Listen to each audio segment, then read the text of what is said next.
The boy sat in the back corner of the classroom, right by the window where the old radiator clanked and hissed. He was 10 years old, small for his age, with dark eyes that seemed to take in everything but give nothing back. While the other kids rushed through the door each morning, shouting and laughing and shoving each other's backpacks, he would slip in quietly, head down, and make his way to that same corner seat. It was his spot. Nobody bothered him there. His desk was different from the others. No pencil case covered in superhero stickers. No fancy erasers shaped like animals or food. Just a single wooden pencil worn down to a stub and a plain notebook with bent corners. But if you looked inside that notebook, you'd see something special. Page after page filled with drawings. Trees bending in the wind. Birds perched on telephone wires. The view from his apartment window. His hands moving across the paper was the only time his face ever changed, like something inside him finally had permission to breathe. Mrs. Rodriguez had been teaching 4th grade for 15 years. She'd seen hundreds of kids come through her classroom, each one carrying their own story, their own struggles. But something about this boy stuck with her. He never caused trouble, never forgot his homework, never talked back or rolled his eyes like some of the others did. He was polite in a way that seemed old-fashioned, like someone had taught him manners from a different time. Yes, ma'am. No, ma'am. Thank you, ma'am. But he never smiled. Not once in the 3 months since school started. She'd tried everything. Complimenting his work, asking him questions about his drawings, pairing him with friendly kids during group projects. Nothing worked. He'd answer in as few words as possible, then retreat back into his silence. During recess, while everyone else ran and screamed and played tag or basketball, he'd sit against the chain-link fence with his notebook, drawing whatever caught his eye. Some of the other teachers said to leave him alone. Some kids are just loners, they'd say. But Mrs. Rodriguez couldn't shake the feeling that lonely and alone weren't the same thing. His clothes were always clean. That was something she noticed. Not new, not stylish, but clean and carefully maintained. His sneakers had holes near the toes, covered with marker to make them less obvious. His jeans were too short, showing his ankles when he sat down. But everything was pressed and neat, like someone took great care even when there wasn't much to work with. She'd learned over the years that you could tell a lot about a child's home life from these small details. October came with its gray skies and cold rain. The classroom windows would fog up from all the breathing and body heat, and kids would draw faces and write messages in the condensation. The boy never did. He'd just stare out at the rain, his pencil moving across paper, capturing something the rest of them couldn't see. One Monday morning, Mrs. Rodriguez stood at the front of the classroom with a stack of large white paper. "Okay, everyone," she announced, and waited for the chatter to die down. "We're going to do something fun this week." A special art project. The kids perked up. Art meant no spelling tests, no multiplication tables. "I want each of you to draw your family doing something together. It can be anything. A vacation, a holiday, a normal day at home. Just show me your family being together." The room exploded with noise. Kids were already talking over each other, sharing ideas, arguing about the best markers and colored pencils. "Can I draw us at the beach?" "I'm doing Christmas." "We went to my cousin's wedding. Can I draw that?" Mrs. Rodriguez smiled and nodded, handing out the paper. She made her way down each row, placing a crisp white sheet on every desk. When she reached the back corner, she saw the boy's face. All the other kids were excited, already planning their drawings in their heads. But he just stared at the blank paper like it was a test he hadn't studied for. His hand gripped his pencil so tight his knuckles went white. Mrs. Rodriguez paused. She almost said something, almost asked if he was okay. But the moment passed and she moved on to finish handing out supplies. Around him, the classroom buzzed with energy. A girl in the next row was already sketching her mom and dad and 3 brothers at a baseball game. 2 boys were comparing who had gone to the cooler place over summer break. A kid near the front was drawing his grandmother's birthday party with what looked like 50 people and a cake the size of a house. Everyone had a story. Everyone had a picture in their mind of family and togetherness and normal, happy things. The boy looked down at his paper. It stared back at him, white and empty and demanding. His throat felt tight. His eyes started to burn the way they did when he was trying hard not to feel anything at all. Around him, laughter and conversation swirled like he wasn't even there, which, in a way, was exactly how he felt most of the time. There but not there. Present but invisible.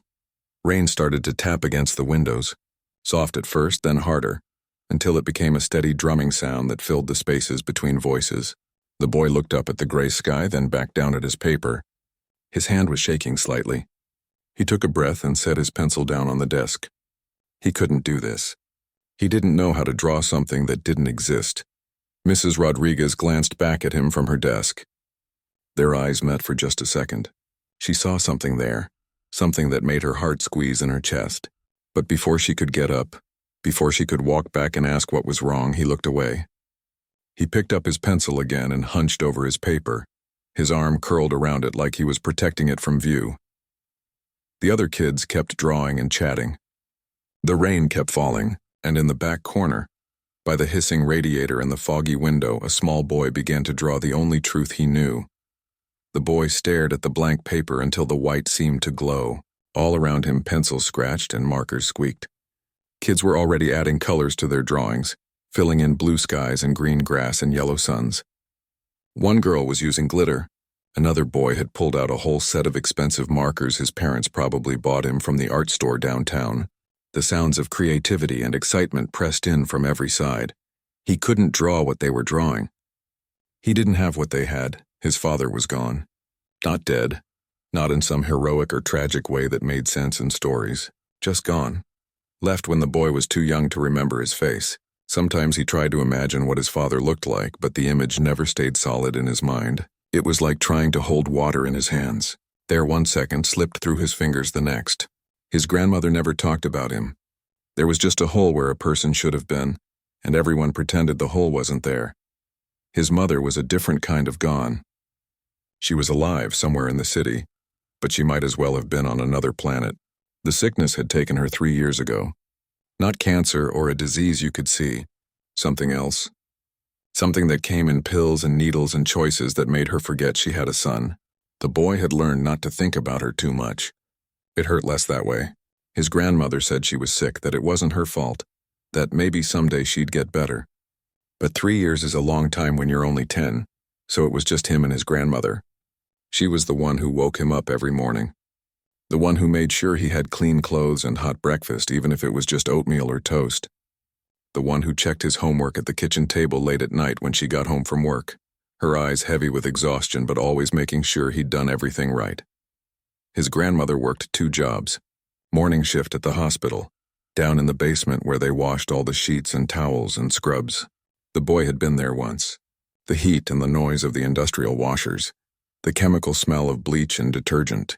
His grandmother moving between machines with other women, most of them older, most of them tired, folding endless white sheets in a windowless room. Then she'd come home just long enough to change clothes before heading to her evening job, cleaning offices downtown, vacuuming, emptying trash cans, wiping down desks where people with college degrees sat during the day. Home was quiet most of the time. A small apartment on the 3rd floor of a building near the highway. The constant rush of traffic was the soundtrack to his life.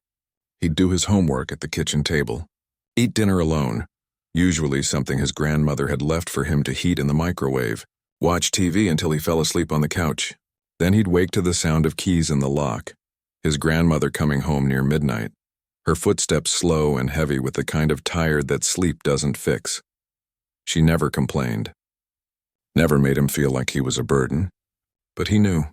He saw how she counted coins before going to the store, how she bought the cheapest version of everything, how she wore the same 3 outfits rotated throughout the week, how she'd give him the bigger piece of chicken and say she wasn't hungry. He knew what love looked like. It looked like sacrifice. It looked like tiredness that never went away, and now he was supposed to draw his family doing something together. What could he draw? There were no vacations, no trips to the beach or the mountains or anywhere beyond the city limits. There were no big holiday dinners with aunts and uncles and cousins, no game nights or movie nights or fun outings. There was just survival, just getting through each day and then the next one and the next one after that. He looked around the classroom again.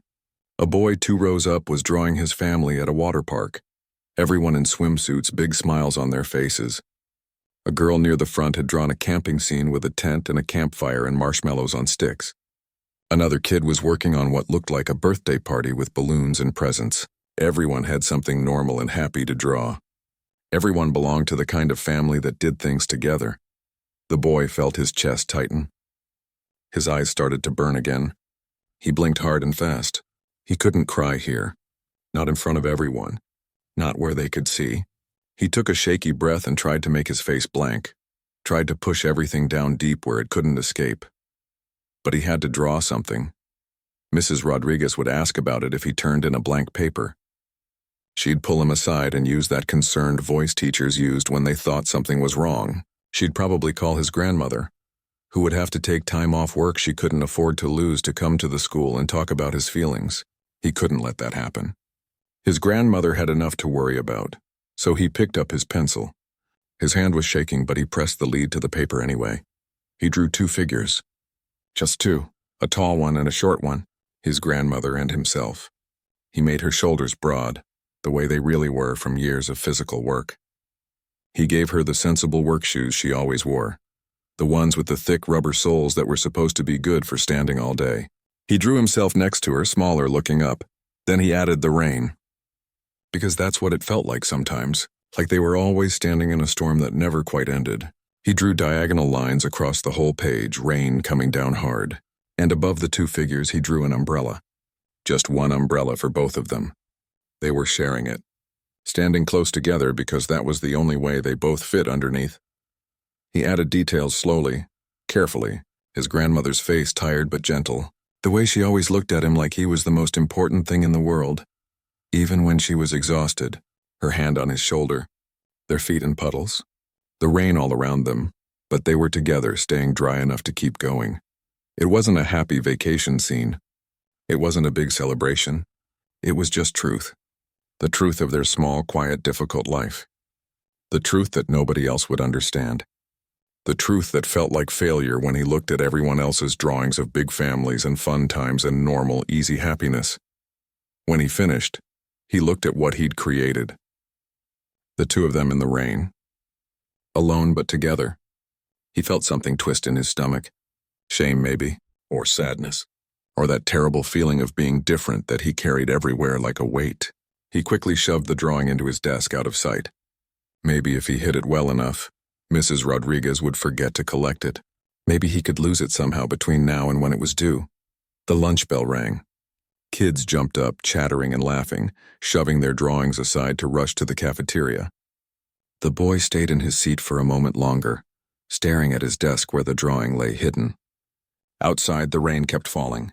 Inside, the classroom emptied until it was just him and the sound of his own breathing, and the question he couldn't answer. Why did his family have to be so different from everyone else's? Mrs. Rodriguez collected the drawings right before lunch. She walked up and down the rows with a folder, and kids eagerly handed over their work, proud and excited to show what they'd created. Some even gave her a little preview, pointing out details. See, that's our dog. That's the hotel we stayed at. That's my baby brother in the high chair. When she got to the back corner, the boy's desk looked empty. He had his hands folded on top, covering something. Mrs. Rodriguez held out her hand and waited. For a moment, she thought he might refuse. His jaw was clenched tight and he wouldn't look at her. But finally, slowly, he reached into his desk and pulled out the drawing. He handed it over without making eye contact, like he was ashamed of what he'd made. Thank you, Mrs. Rodriguez said gently. She added it to the folder without looking at it. She'd learned over the years that some kids needed privacy, needed to not be examined in the moment. She'd look at all the drawings later when she had time to really see them. The lunch bell rang and the classroom erupted. Chairs scraped, backpacks were grabbed. Voices overlapped in that chaotic energy that happens when you release 28 kids who've been sitting still for too long.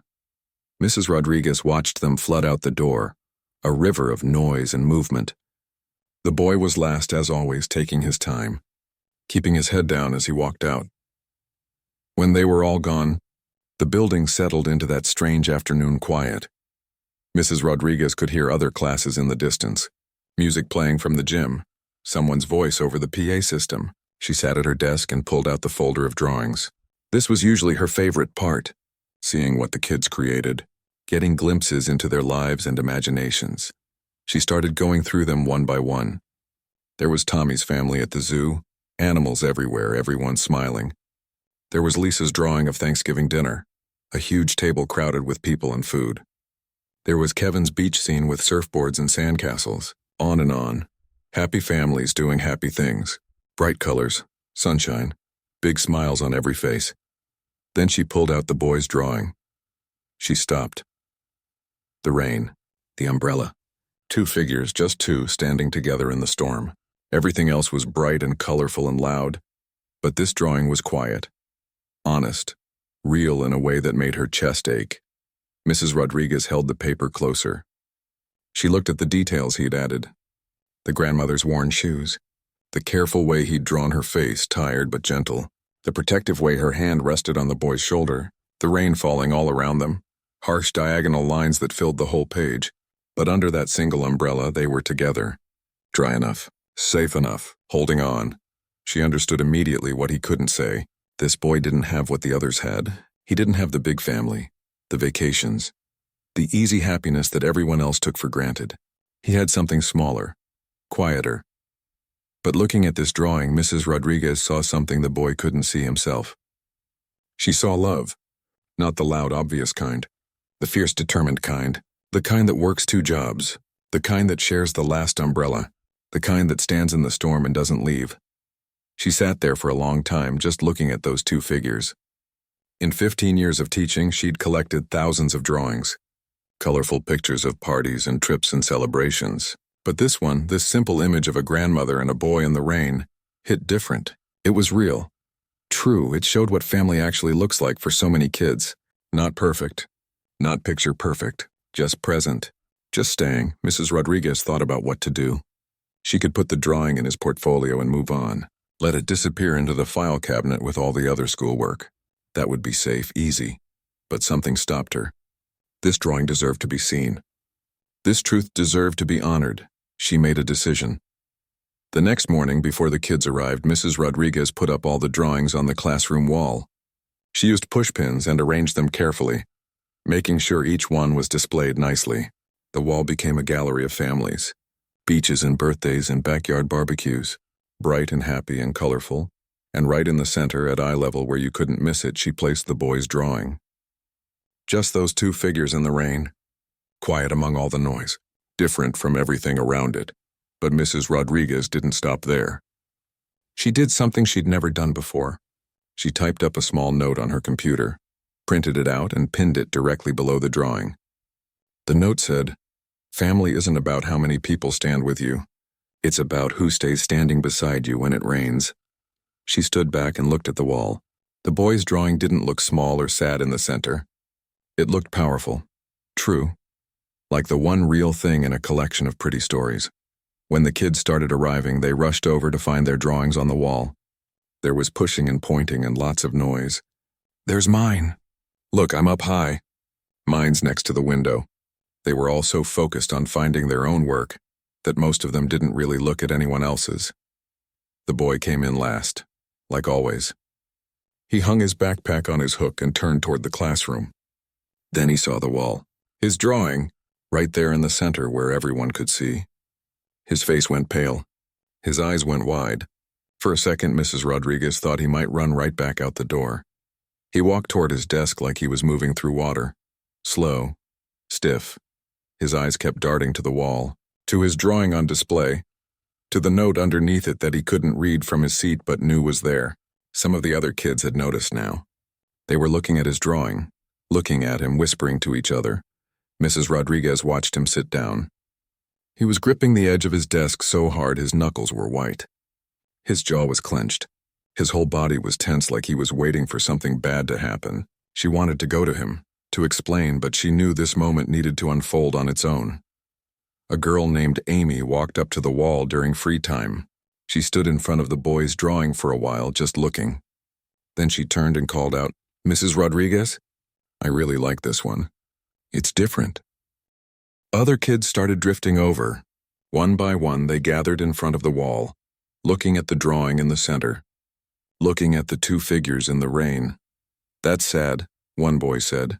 "No, it's not," another girl argued. "Look, they have an umbrella. They're okay. Why are they in the rain? Why is it just two people?" "I think it's beautiful," Amy said firmly.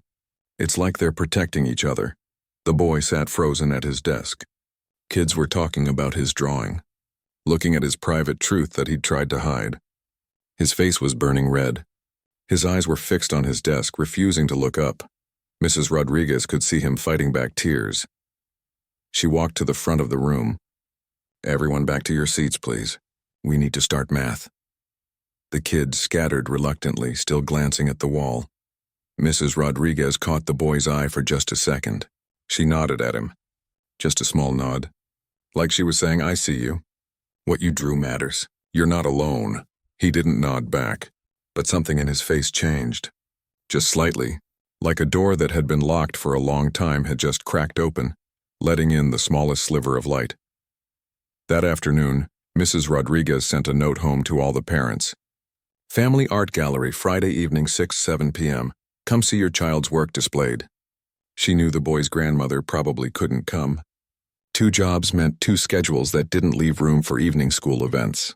But she sent the note anyway, just in case, just hoping. The boy took the note home in his backpack. Mrs. Rodriguez watched him leave that day, his shoulders a little less hunched than usual. His drawing was still up on the wall in the center, where everyone who walked into the room would see it first. Where it belonged. The boy didn't want his grandmother to come to the art show. He begged her not to. When she found the note in his backpack that Wednesday evening, crumpled at the bottom under his math homework and a broken pencil, he actually grabbed for it, tried to take it back. "It's nothing," he said quickly. "Just some stupid thing at school. You don't have to go." His grandmother smoothed out the wrinkled paper, reading it slowly under the kitchen light. She worked so many hours that her eyes had gotten worse, but she refused to admit she needed glasses because glasses cost money. "An art show," she said. "You drew something? It's dumb. Nobody cares." He wouldn't look at her. "And you have work anyway. You can't miss work." She set the note down on the table between them. Her hands were rough from years of washing hospital laundry, the skin cracked and dry no matter how much lotion she used. "What did you draw, baby?" He shrugged, staring hard at the table. "Just a drawing. It doesn't matter." But it did matter. His grandmother could tell by the way he wouldn't meet her eyes. By the way his voice got tight and small. By the way he'd tried to hide the note from her. Something about this drawing mattered very much, which meant she needed to be there. "No matter what, Friday night," she said. 6 o'clock. "I'll be there." "You don't have to." "I'll be there." He wanted to argue more, but he knew that tone. It was the same tone she used when she told him he had to do his homework or eat his vegetables or go to bed on time. The tone that meant the conversation was over. So he just nodded and went to his room, that tight feeling in his chest getting tighter. Friday came too fast. All week his drawing had stayed on the wall in the center. Kids had stopped talking about it mostly, moved on to other things the way kids do. But the boy was always aware of it there. Sometimes he'd catch someone looking at it, and he'd have to look away, that hot shame creeping up his neck. When the final bell rang on Friday, most kids rushed out excited about the art show that evening. They were talking about who was coming, what they were going to wear, whether there would be snacks. The boy took his time packing his bag, hoping everyone would leave before him. He walked home alone like always, the October air cold and sharp. Dead leaves scratched across the sidewalk. The sky was getting dark earlier now, that heavy gray that made everything feel tired. At home, his grandmother was already there. She'd taken off early from her first job, which meant losing those hours of pay, which meant things would be tighter than usual next week. But she was there, wearing her best outfit, which was really just her church clothes. A simple dress and a cardigan, clean shoes that weren't her work shoes. She'd even put on lipstick, which she almost never did. "You didn't have to do that," the boy said quietly. "Do what?" "Get all dressed up. Leave work early. It's just a dumb school thing." His grandmother came over and put both hands on his shoulders. She was tall and broad and strong from all that physical labor. Her hands were solid and warm. "You listen to me," she said. "You are never dumb. Your work is never dumb, and I want to see what you made." His throat got tight. He nodded because he couldn't speak. They took the bus to school. His grandmother sat by the window, her purse in her lap, looking out at the city passing by. The boy sat next to her, his leg bouncing with nerves. He kept thinking about all those other drawings. The big happy families, the vacations and celebrations, and then his drawing right in the middle, just the two of them in the rain. Everyone would see how small his family was. Everyone would know. When they walked into the school, the hallways were already full of families. Kids running around showing their parents the water fountains and lockers and bulletin boards like they were giving tours.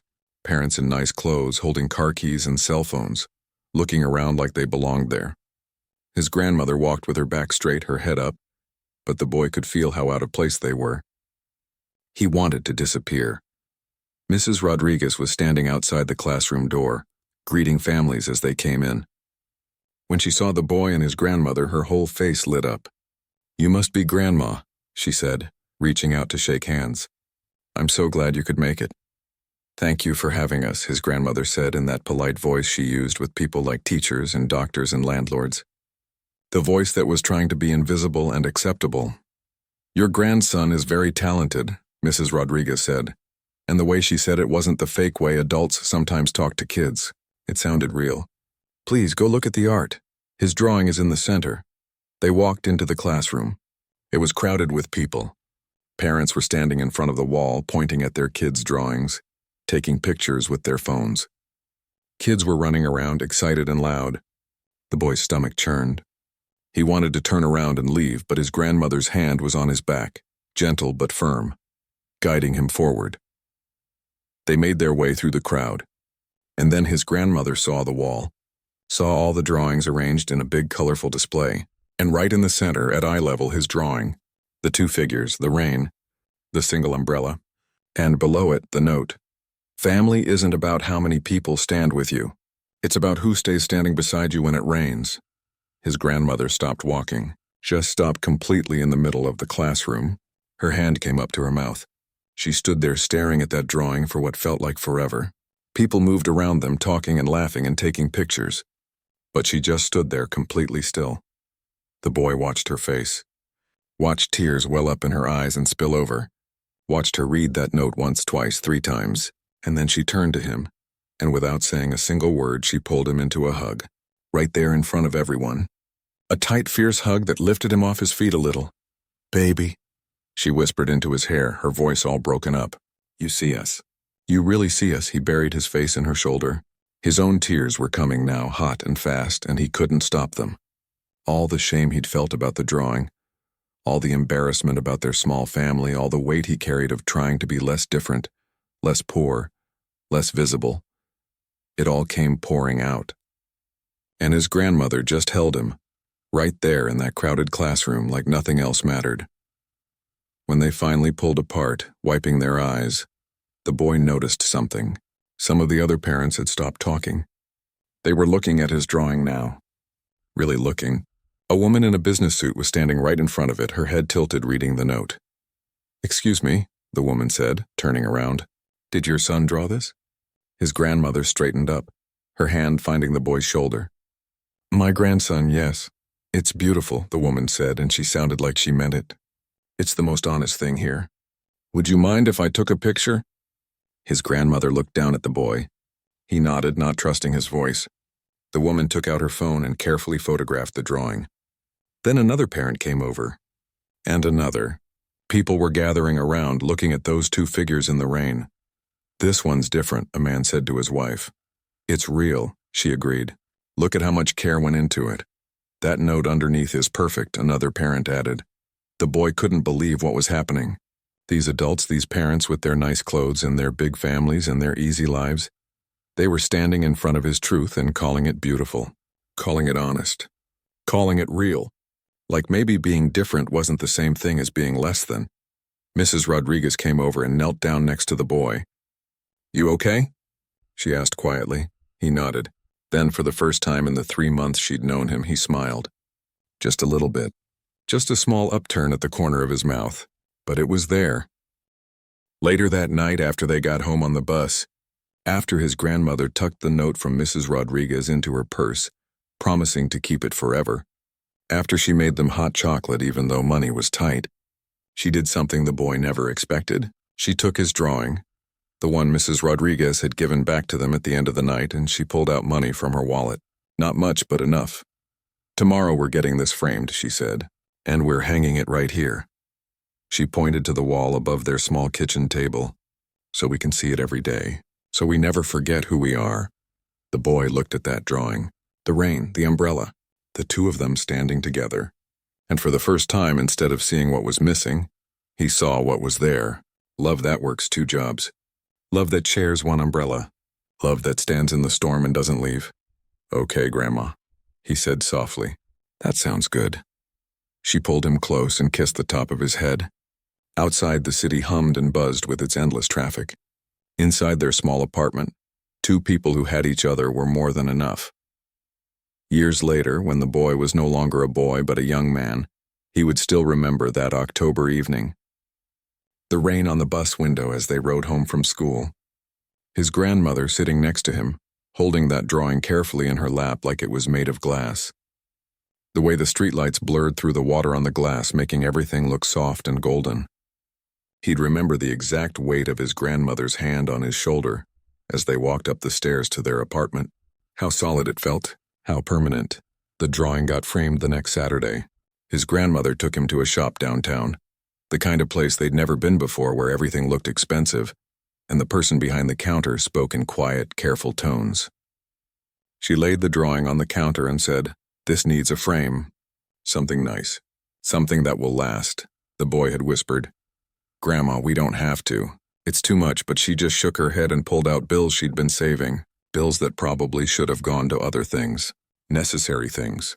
But to her, this was necessary. This mattered more than whatever else that money could have bought. They hung it above the kitchen table that same afternoon. His grandmother stood on a chair, hammer in hand, making sure it was level, making sure it was perfect. When she stepped down and they both looked at those 2 figures standing in the rain together, she said something the boy never forgot. "That's us," she said simply. "That's exactly us. And there's nothing in this world to be ashamed of." The frame stayed on that wall for years, through 5th grade and middle school, through the boy's awkward teenage years when he grew tall and his voice changed, and he started to understand more about how hard his grandmother worked. Through her first heart scare when she collapsed at work and he sat in the hospital waiting room shaking with fear. Through his high school graduation when she took off both jobs to be there, crying in the crowd as he walked across the stage. Every morning they ate breakfast at that table under the drawing. Every night when his grandmother came home exhausted, she'd look at that picture before she even took off her coat. Some nights the boy would catch her just standing there, looking at it, her hand pressed to her chest like she was trying to keep something precious inside. The boy learned things in those years, big important things that nobody taught in school. He learned that shame was a liar, that the voice in his head telling him his family wasn't enough, wasn't normal, wasn't worthy, that voice was wrong about everything. He learned that love wasn't measured in the size of your house or the number of people at your table or the places you could afford to go. Love was measured in sacrifice, in showing up, in staying even when staying was hard. He learned that his grandmother was the strongest person he'd ever know. Not because she could lift heavy things, though she could, but because she got up every single day and went to jobs that hurt her back and her hands and her feet. And she did it without complaint because she loved him, because giving him a safe home and food and clean clothes and someone who believed in him mattered more to her than anything else in the world. That was power. That was real strength. In his senior year, a college counselor called him into her office. She looked at his grades, which were good, looked at his test scores, which were solid. Then she asked about his family situation, and he told her. Just him and his grandmother. She nodded like she'd heard it before, like it was just another statistic to her. Then she said, "There are scholarships for students like you. Students who've overcome challenges. You should apply. Students like you." He'd bristled at that phrase at first. Like being raised by your grandmother was something to overcome. Like his family was a challenge instead of a gift. But then he thought about that drawing hanging in his kitchen. He thought about Mrs. Rodriguez's note. Family isn't about how many people stand with you. It's about who stays standing beside you when it rains. He applied for the scholarships, wrote essays about his grandmother, about what she'd taught him, about the drawing he'd made in 4th grade and what it meant, wrote about learning that different didn't mean less than, that small didn't mean insufficient, that 2 people who loved each other fiercely could be a whole world. He got into college, got enough financial aid that his grandmother wouldn't have to pay. When the acceptance letter came, she cried harder than he'd ever seen. Happy tears this time, proud tears. She held that letter like it was the most valuable thing she'd ever touched. "You did it, baby," she kept saying. "You did it." He almost didn't go. Almost said he'd stay home, get a job, help with bills. But his grandmother wouldn't hear it. "I didn't work this hard to watch you stay small," she told him firmly. "You go, you learn, you become whoever you're meant to be. That's what I want." That's what all of this was for, so he went. Left their small apartment for a dorm room hours away. Called her every Sunday. Came home on breaks and holidays. And every single time he walked through that door, the first thing he saw was that drawing on the wall. The two of them in the rain. A reminder of where he came from and what mattered most. In college, he met people from all kinds of families. Big families, wealthy families, families with both parents and vacation homes and college funds. He met people whose parents had never worked a manual labor job in their lives. People who'd never worried about money or gone without. And he realized something important. A lot of those people, for all their advantages, didn't know what he knew. They didn't understand sacrifice the way he did. Didn't understand loyalty or resilience or the kind of love that wakes up exhausted every morning and keeps going anyway. They had more things, more opportunities, more safety nets. But they didn't necessarily have more love. They weren't necessarily happier. They weren't necessarily more whole. He thought about his grandmother working 2 jobs so he could have a chance. Thought about how she'd spent money they didn't have to frame a drawing because it mattered to her, that he saw his worth. Thought about all the nights she came home after midnight and still checked his homework. All the times she went without so he could have enough. All the ways she showed up every single day no matter how tired she was. That was wealth. Real wealth. The kind you couldn't put in a bank account or show off to neighbors. The kind that built character and strength and compassion. The kind that lasted. He studied hard. Worked campus jobs to send money home even though his grandmother told him not to. Got good grades because he knew what those grades cost. Not just his effort, but her sacrifice. Every A on his transcript was built on years of her exhausted footsteps coming home late. Every success he had was possible because she'd stood beside him in the rain and held the umbrella. After college, he got a good job. Finally started earning real money. The first thing he did was tell his grandmother to quit her evening cleaning job. She protested, said she was fine, said she didn't need his help, but he insisted. "You've been standing in the rain for me my whole life," he told her. "Let me hold the umbrella now." She cried when she turned in her notice at the cleaning company. Cried not because she'd missed the work, but because her grandson had grown into a man who understood what mattered, who remembered where he came from, who valued what she'd given him. The drawing stayed on the wall in that apartment even after he moved out. Even after his grandmother finally retired from the hospital too. Even after he bought her a small house in a quiet neighborhood where she could have a garden and didn't have to hear highway traffic at night. She insisted on taking the drawing with her. Hung it in her new kitchen in the exact same spot above the table. "This is us," she'd still say, looking at it. "This is who we are." And he understood now what she meant. Not who they used to be. Who they are. Present tense, because the rain never completely stops. Life keeps throwing challenges and difficulties and hard times at everyone. But some people face those storms alone and some people face them together. Some people have dozens of umbrellas but no one willing to share. And some people have one umbrella between 2 people and that's more than enough. He thought about that morning in 4th grade. How scared he'd been to draw his truth. How ashamed he'd felt of his small different family. How certain he'd been that his life was lacking something essential that everyone else had.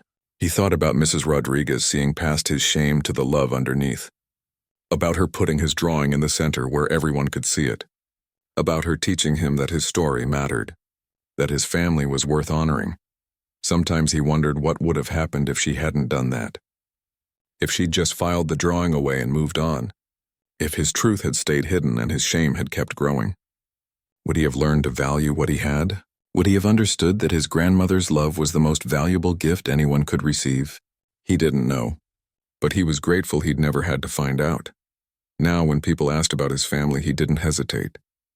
Didn't minimize or deflect or change the subject. He told them about his grandmother, about how she raised him alone, about 2 jobs and tight budgets and love that never quit. He told them about the drawing he'd made in 4th grade and the teacher who'd honored it. About learning that family wasn't measured in numbers but in presence, in loyalty, in who stays when the rain comes. Some people didn't get it. They'd nod politely, but he could see in their eyes they thought his childhood must have been sad.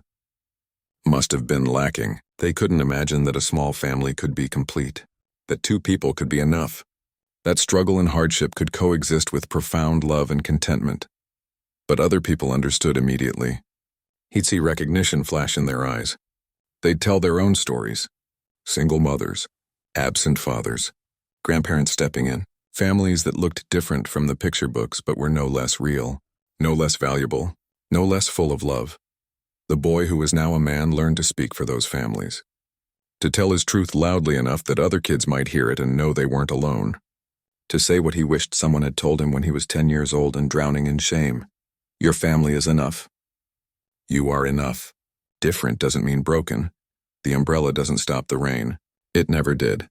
Life is hard for everyone in different ways, but the umbrella keeps you dry enough to keep going.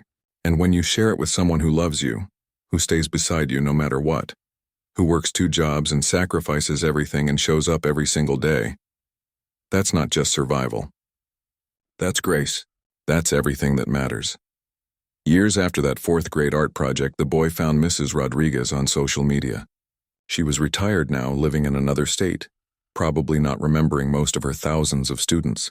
He sent her a message, told her who he was, told her what her simple act of displaying his drawing had meant, how it changed the way he saw himself and his family, how it taught him that his truth was worth showing, how he still had the drawing framed and how his grandmother looked at it every single day. She wrote back.